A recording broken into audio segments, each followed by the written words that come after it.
exclusively available from the Lost Girl collection. Hello? Hello? There we are. We're on. It goes up. Magic. Hello. Wow. I would say welcome to Dallas. We've been here for a couple days. We have. We've seen the inside of this building, which is lovely, which is also quite lovely. Well, one of the things that I like starting with asking about are people's origin stories as fans of things themselves. There are a lot of people in the audience who are fans of yours. What were things that captivated you, whether as a kid, going through school, whether it influenced you going into acting or not? What were your fandoms that you were into? What did you watch growing up, Anna? Wonder Woman. Oh. I spent a whole summer as Wonder Woman. Right. In my blue bathing suit, my blue rubber boots, my wristbands, my headband. Fighting crime in my neighborhood is what I said that I used to do. But I loved Wonder Woman. I don't know what else I really loved growing up. I really loved the Wonder Years. It's not overly sci-fi, but I did. I liked MASH. Not Did sci-fi you? at all. No, right. I think Growing Pains. Oh, yes. Right. And Silver Spoon. Yes. Silver Spoon. Rick Here, Schroeder. Yeah. face to face, a couple of silver spoons. Nice. Hypnotized. Yeah, not so sci-fi. No. So, But I was a Buffy fan back in the day, so Oh. I would watch Cleveland Friends. So, in terms of finding your way to careers in acting, was this something that you wanted to do since way back? Were you on a different path, either of you, and found your way to it? I wanted to act since the second I figured that that's something a person could do It's a job. for a living. What? Yeah, the minute that I realized that you could do that for a living, I wanted to do it. So really young, yeah. And I did too. I just had, I didn't know that it would actually be possible. So my first role was when I was 6. I was a squirrel in the local production of Hansel and Gretel, and then I was like, this rocks. Do you remember any of your squirrel lines? It was just, I hopped on stage with a buddy, we shared a carrot, Uh-huh. and we hopped off. That was it. So you didn't have any lines? No Just lines. carrot sharing. Some carrots. Okay. What were some of your early roles? Well, I played the witch in Lion, the Witch, and the Wardrobe. Yeah, and it was I did a community theater, and we did some plays that nobody's heard of, but my very first paying job was at the Red Barn Theater in Canada, and it was the oldest summer stock theater ever, and my very first part was the witch in the Lion, the Witch, and the Wardrobe. I toured with the Lion, the Witch, and the Wardrobe, but I wrote the Lion, the Witch, and the Wardrobe. C.S. Lewis was a pseudonym. My part was, Aslan the lion, so I was his right hand. Because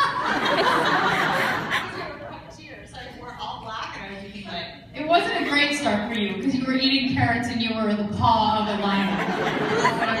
Humble beginnings for me. Yeah. Once you got past those humble beginnings, what were some of the parts that you worked your way into?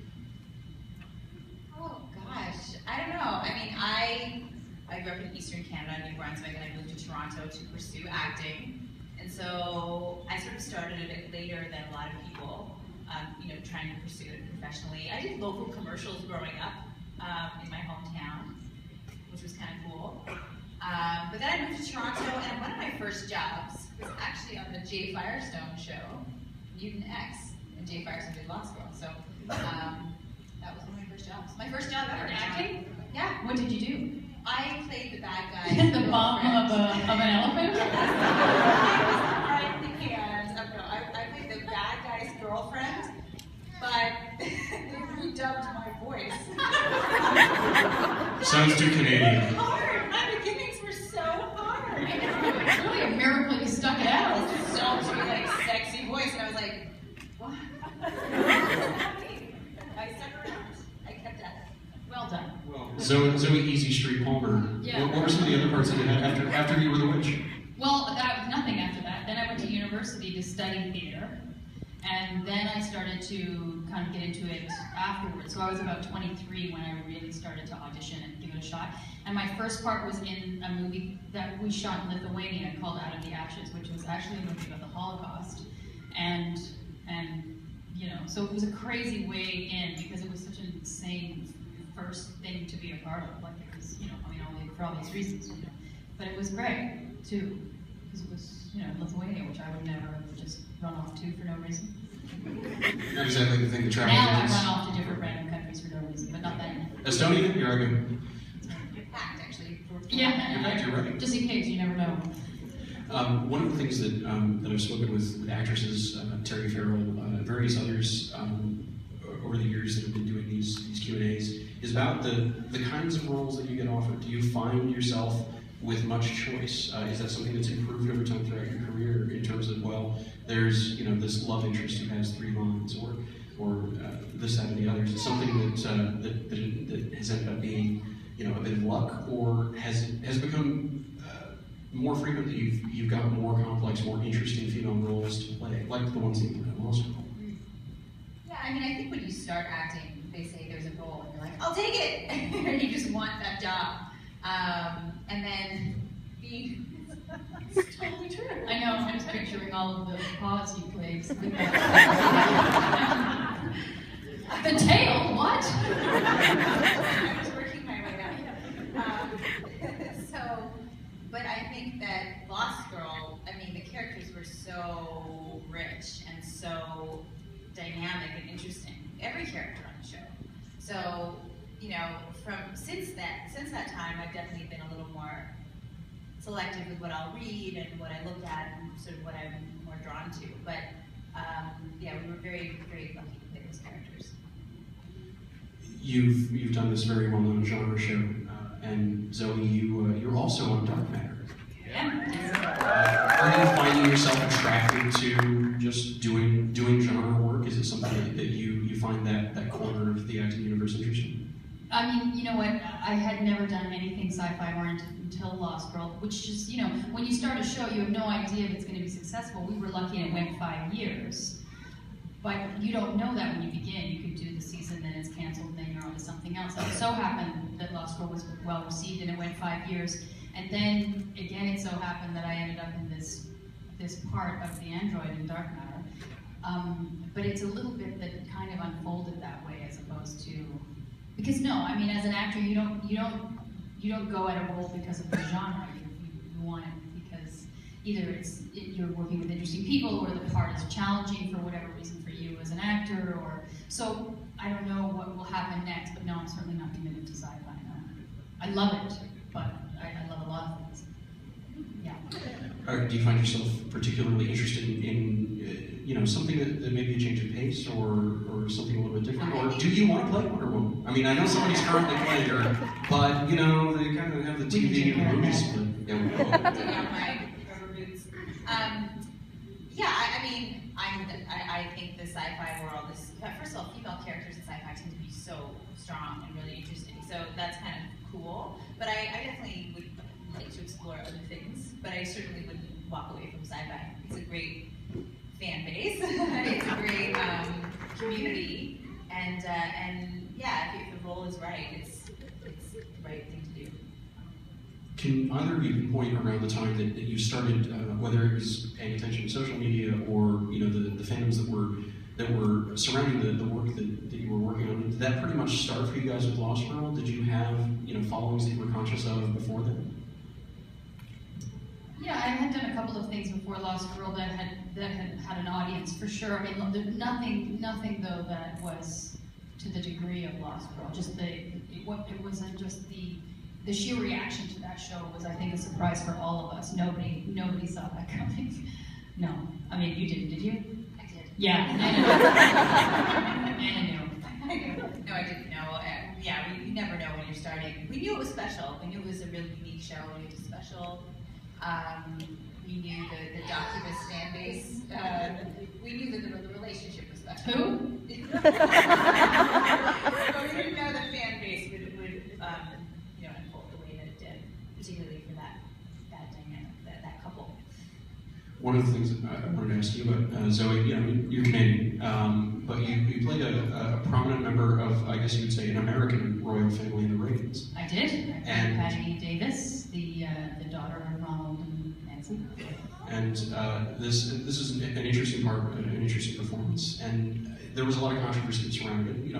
we're here for genre and science fiction, not political controversy. But I'm curious what it was like for you, seeing that kind of reaction, whether in the political press, the general entertainment press. Was it something that really affected you at all? Or Well, I was really early on in my career, that movie, so it was all a bit new to me. I hadn't played a character that was a true to life, person. So the thing that mattered most to me was doing as much research as I could on her, on Patty Davis, and to try to do my best to kind of pay respects to who she was as a person. But you're working with a script that's written by somebody else, so of course there are things in there that I wasn't able to vet out whether or not they were accurate. And so, as an actor, you don't have the kind of control. I also didn't write it or direct it or any of that stuff. So you kind of, you have to read the script and make a decision whether or not you feel like it's at very least respectful. And I did. I felt like it was. But I think any story that's on TV or in a movie that's based on real people, those real people will have an opinion. And I don't know if now, all of these years later, it's been some time since I did that film, I don't know if the same opportunity came up. I would probably ask a lot more questions now than I did then, but it was probably my second or third part that I had ever done in my career, so I didn't even know what questions to ask. But now I would probably be a little more investigatory about it all. It's a great performance. Oh, thank you very much. Yeah, I feel a little bit of that. No, not at all. I mean, it is just that it is about real people, and now being more in the public eye than I certainly was back then, I understand a bit better about what that might feel like to have your life played by people on television. It's something that I had no understanding of when I did the film. Well, being in the public eye and interacting with fans for a number of years now, have you had any particularly interesting or special experiences of people coming up to your table, meeting you at an event, or a screening or something like that?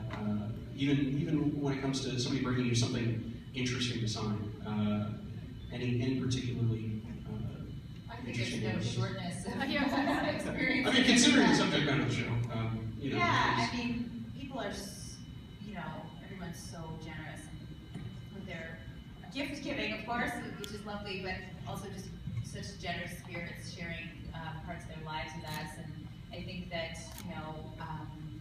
particularly for me with Bo, a lot of the fan mail I would get was about her being brave and strong, and sort of different but still strong, and people identified with that. So that is great, and I love hearing those stories, and I feel really lucky that everyone shares that with me.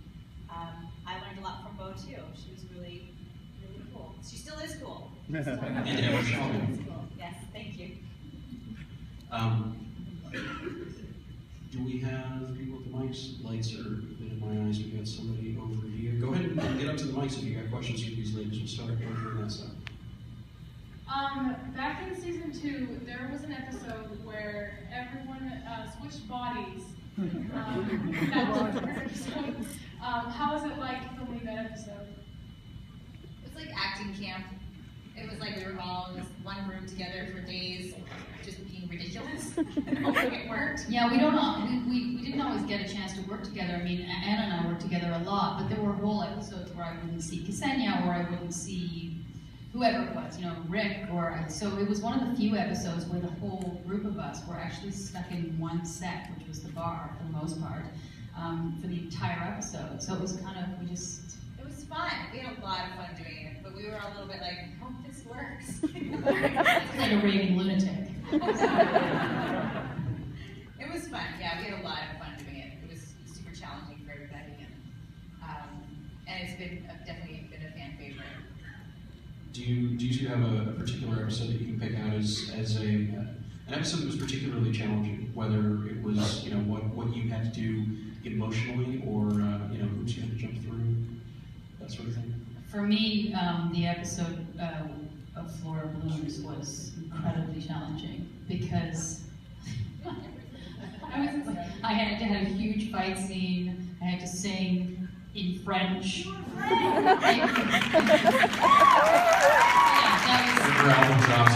That's right. Yeah, that was a tough episode.